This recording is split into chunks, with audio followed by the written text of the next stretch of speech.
I think we can all agree that children are some of the most vulnerable people on the planet. They need to be nurtured, protected, and cared for. Parents are devoted to their children, oftentimes putting their children's needs before their own. But within a cult, children are often seen in a different light. Today, we are going to explore how different cults treat children, if children are even allowed to be in the cult. It's time to take a deep breath and let the fresh Erin.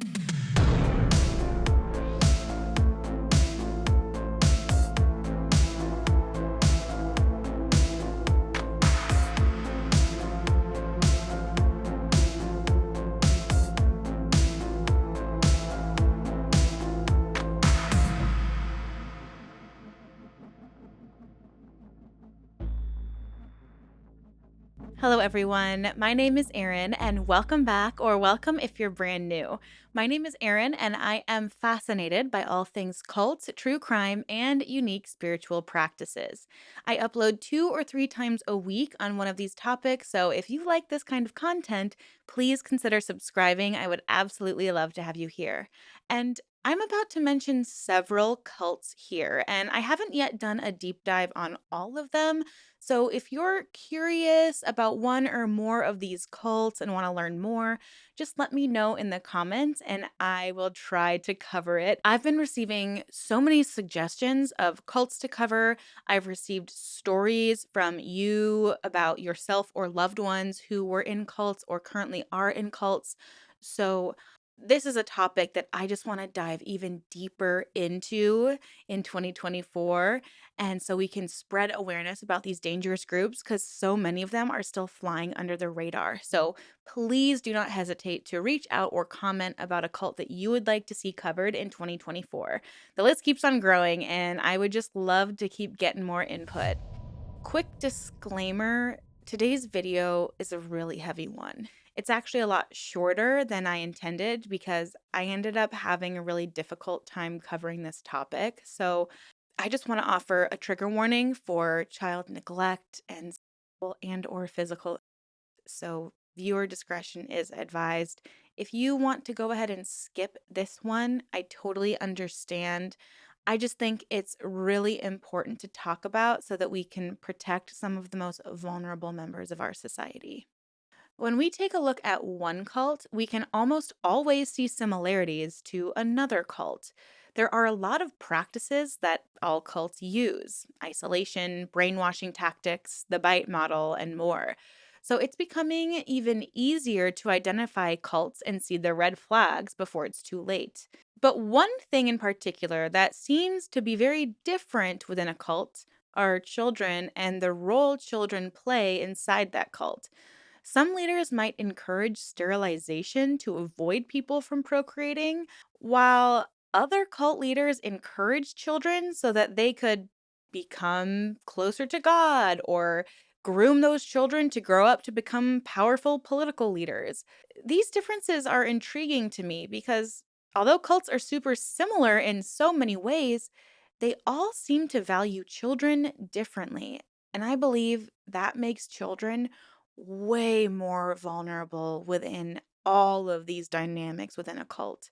So I really wanted to explore the different roles children play in cults, if any at all. So let's start with a cult that we have covered on this channel: Osho and his followers, sannyasins.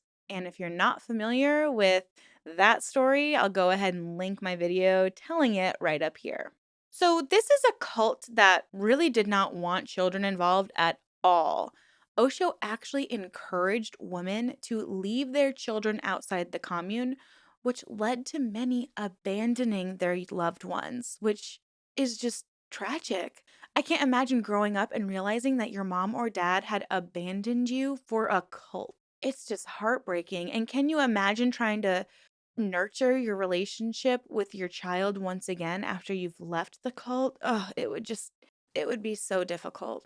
But Osho also encouraged sterilization because he thought that children would deter one from their spiritual enlightenment. There was also this belief within the cult that a woman would be more orgasmic if she was sterilized because she could enjoy sex more without the fear of getting pregnant.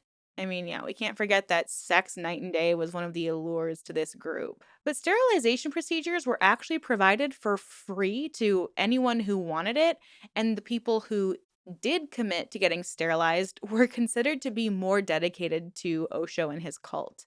And then, of course, there's the matter of overpopulation. And Osho did kind of preach that the best way to save the planet was to stop procreating. However, this is such a personal decision. And every single person and woman has the right to decide for herself. But when you're coerced to doing something as drastic as this, it's despicable and it's heartbreaking because for women, it's not always reversible. And I don't know how skilled the medical team, if there even was an official medical team on the commune, I just don't know if I would trust them to do an operation on me. It's just really scary to think about what was going through those women's heads and how vulnerable they must have felt. Sources say that many women regretted having their sterilizations after they left the commune. I can't imagine the inner turmoil that people must have had after leaving the cult. To not only realize you were in a cult and that everything the leader was telling you was a lie or just a means for power or a money grab, but then to come to the realization and reality that you might never ever be able to have a child if you wanted to, it is so incredibly sad. And it honestly makes me even more incensed at Osho. How dare anyone try to force someone to make a decision like this just so they remain in your power? There's not even a word for it. I'm so disgusted and hurt for these people. Any leader who tries to coerce anyone in their group to undergo some type of medical procedure, it's just unthinkable. It's just disgusting, it's hurtful, it's shocking. There's honestly not enough words to describe it. So now we're going to move on to a cult that everyone seems to know about, Scientology. Scientologists aren't so against children that they want to sterilize their followers. However, they do have a very strange point of view on children, and that leads to a lot of harm being done on those young ones. Children in Scientology are considered to be small adults, and they're considered to be capable of taking on the same responsibilities as adults because they're ageless. It's also not socially acceptable to want to connect or spend time with your children. And if you do express that you want to spend more time with your children, it's just not acceptable within the community because you need to be fully devoted to your work. I mean, it's time control. They want you fully focused on the work so that you don't even have time to start thinking about the red flags within the cult. If you were a child in Scientology, you were held to the same standard of the adults in the cult. And if you didn't follow the rules, you would be punished. The kind of punishment? Well, they like to use corporal punishment and manual labor to right the wrong behavior of children. Many children were shipped off to one of the Mace Kingsley ranches to prepare them to go up the bridge. And it would be a long tangent if I started to begin to describe the bridge. But if you're unfamiliar with Scientology, just let me know if you'd like a deep dive on them in the comments down below. I just feel like there's so much content about Scientology thanks to whistleblowers like Leah Remini and Mike Rinder. And it just feels like everyone knows about Scientology at this point. But if you don't and you'd like to know more, please let me know and I'd be happy to do a very detailed deep dive on this cult. I just want to make sure I'm always bringing you guys new information, and I'm not sure what new information I could bring at this point, but let me know regardless if you'd like to see a video. Anyways, the children were sent to this ranch, and it was ran with a military like authority. This was basically a super intense indoctrination tactic to teach the children the ways of Scientologists. Many children would be under the impression that they were going to a fun summer camp, but it was actually more like a work camp. They would wake up, clean, and go to Scientology school, and this is where the indoctrination and the teaching would occur. It wasn't like normal school, it was Scientology school.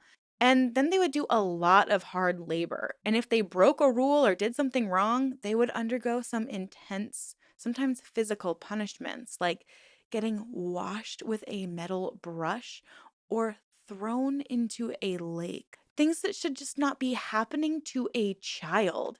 Some of the daily forced labor was just useless work, hauling rocks around the property to make rock walls or weeding for hours, no matter how hot or cold it was. Luckily, this ranch was eventually closed down. So, what does the dynamic between children and adults look like now? Well, honestly, it's a lot of neglect from what we know on the outside. When a child wants to spend time with their parent, they are told that their parent is devoting to saving and clearing the planet. So basically, devoted to their work, the child is never a top priority. Neither their child nor their family is ever allowed to be a first priority. When I looked this up too, I was really surprised to see a bunch of pro Scientology websites about how great parenting a child in Scientology is. And it's really clear that this group is desperate to save face because a lot of the dark parts of Scientology are getting more and more exposure. And I, for one, think that's a great thing. So just do not be fooled by their propaganda because Scientology is absolutely a cult and you need to be wary of it. Now, Keith Raniere, the NXIVM leader, had a particularly gross point of view on both women and children and on the concept of consent. He once told his followers that some children are, quote, perfectly happy, unquote, having a sexual experience with an adult. And it's society that considers it abuse. Yeah, how dare you, society? Furthermore, he seemed to wax poetic about how the age of consent is 17 in some states, but 12 in other parts of the world, and wondered how could one thing be abuse in one place but not be considered abuse in another? And oh, and what if the person is adult like and makes that choice because they seem old enough to decide? It's sick. Like, why are you putting this out there? Are you wanting your followers to start engaging in these acts, or are you just trying to justify your creepy desires? Well, I guess this gross point of view came in handy for him when he began engaging in a sexual relationship with a 15-year-old girl. But, like, it's okay. He's not abusing her because she may not know it was abuse until she grows up. So, by that point, he isn't the society that made her aware of the abuse is the real abuser. It's just like mental gymnastics. He actually said this in a recorded talk to his followers. He told them that this behavior was okay. But thankfully, him recording this would be one of the reasons he ended up behind bars for the rest of his life. What a disgusting human, and my heart just goes out to these poor women and girls who were affected by his grotesque behavior. I just don't understand what his end game was here. Like, was he really trying to justify abuse? I think that he was. I mean, he was just delusional and disgusting.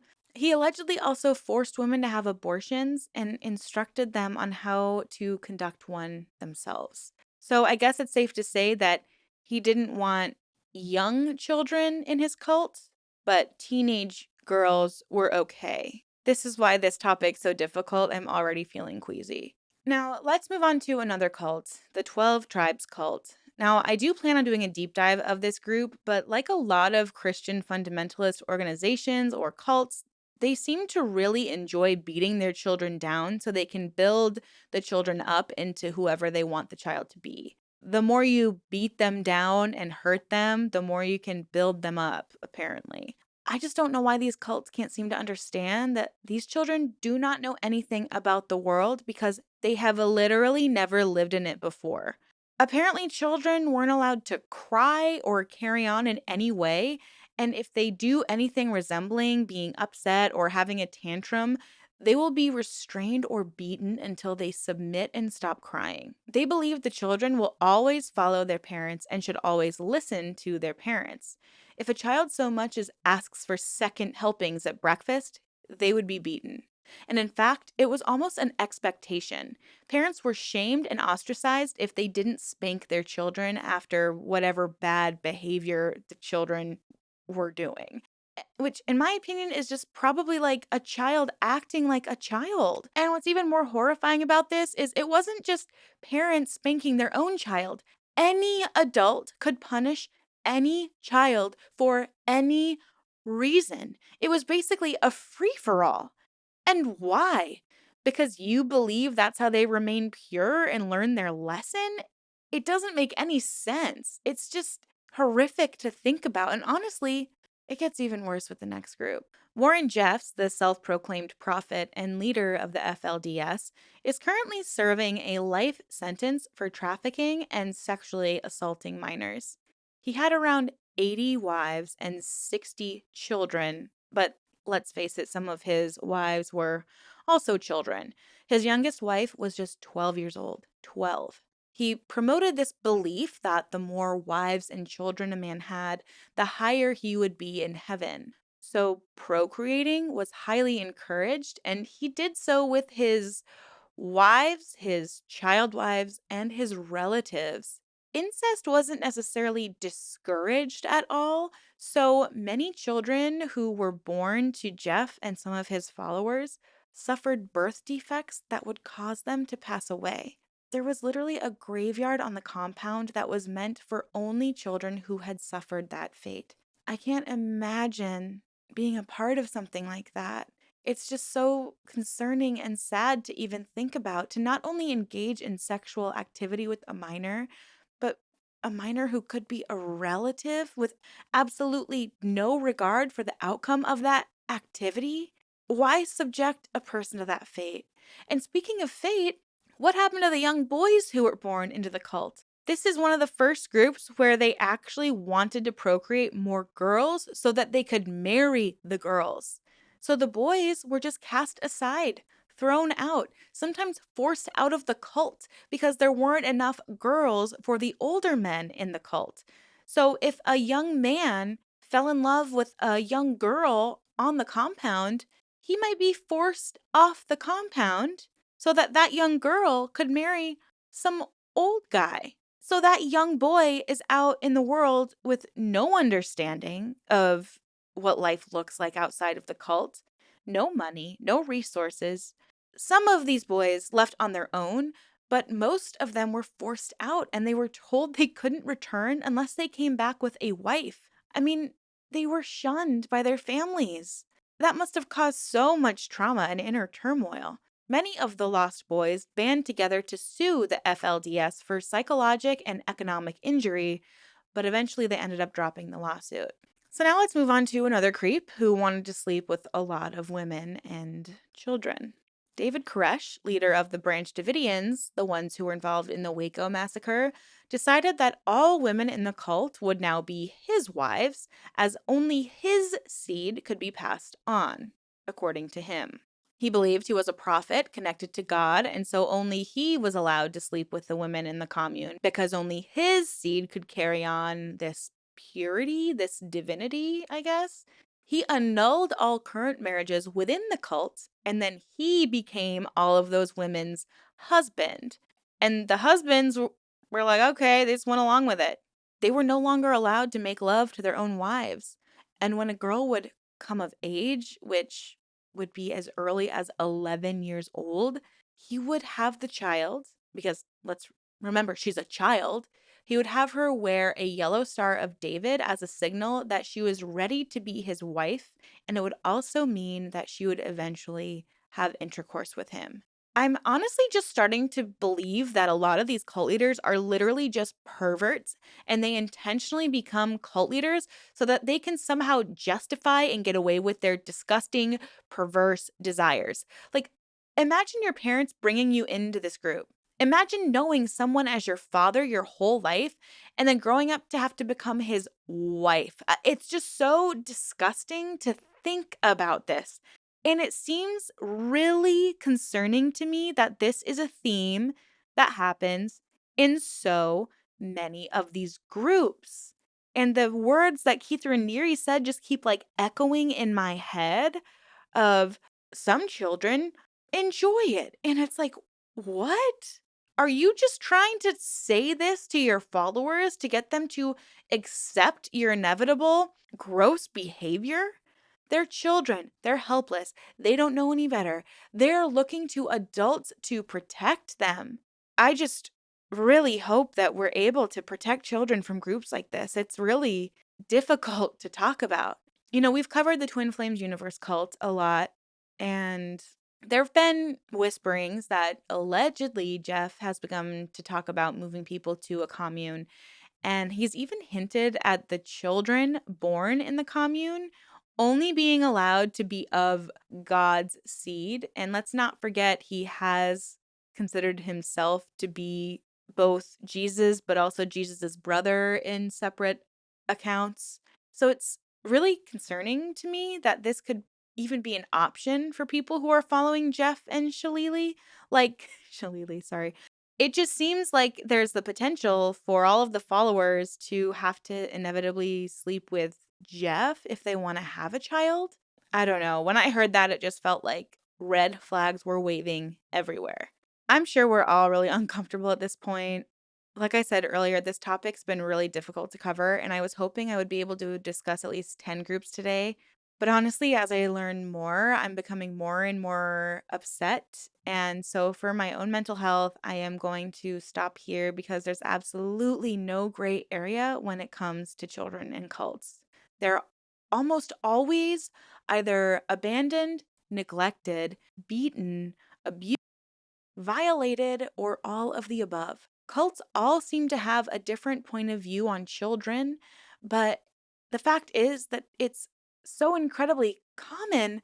The leader begins to engage in sexual activity with these children, and a lot of children. It is just sickening to me. We must protect our children and see these red flags faster so that we don't get involved in any of these groups. If anyone who claims to be any type of leader in any group that you're in starts to make any implication that they don't see children as human, they don't see children as needing to be nurtured, they see children as needing to serve adults, or they seem to have any strange perversion towards children, please leave that group immediately. Let that be the largest red flag that you can see, because it is really problematic to get children involved in a group like this. Stephen Hassan actually wrote a great article for Psychology Today, and he outlined the same dangers of children within cults. They included things as dark as death, trafficking, corporal punishment, lack of medical care, lack of education, implementing false memories, and more. He also shared what we can do to help. He writes, and I quote, "All of us need to take an active role in addressing this issue. The first step is to recognize the harm that can befall children based upon choices of affiliation made by the parents. Learn about undue influence, prevent damage before it's done, come together to better protect children from the damaging effects of cults. Children are precious and need and deserve our help. Our children are our future.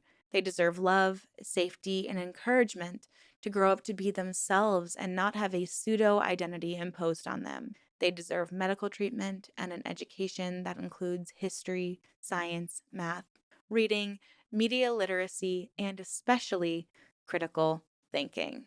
Unquote. And honestly, I could not agree more.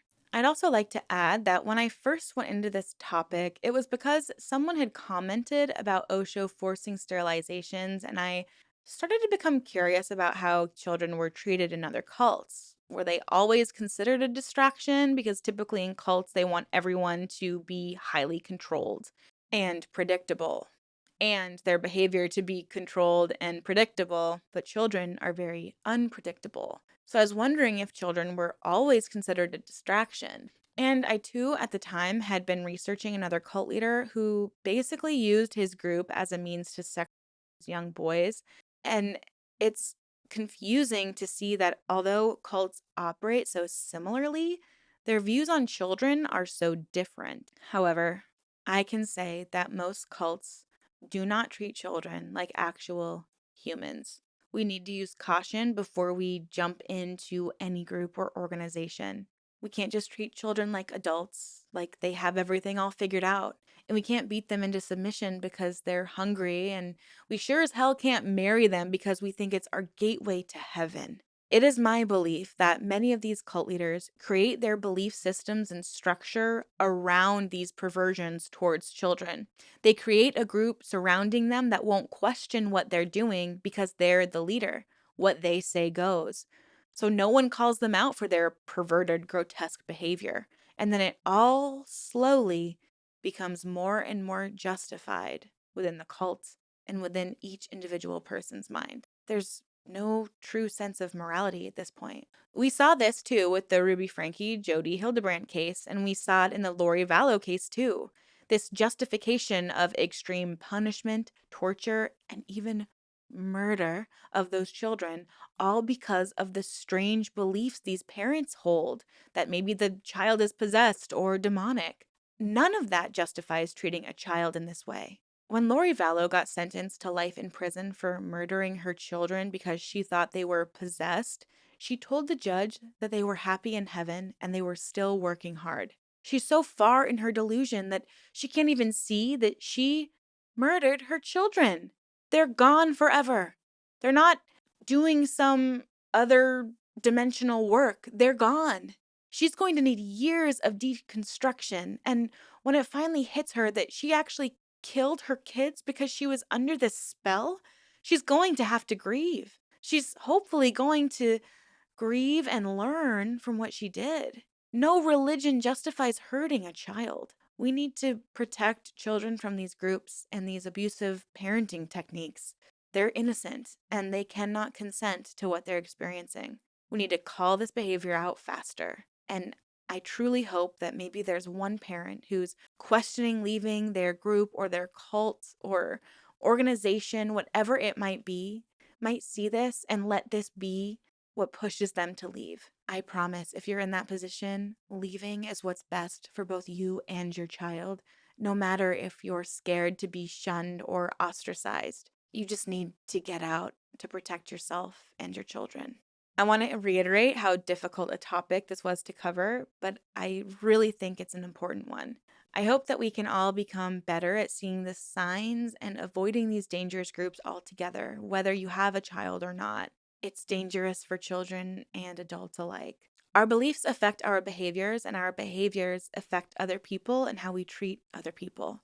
Getting involved in these harmful groups can be so dangerous for yourself and loved ones. So please protect yourself. Be safe out there, and remember to always ask questions. Thank you so much for your support. Until next time, have a great rest of your week. Goodbye.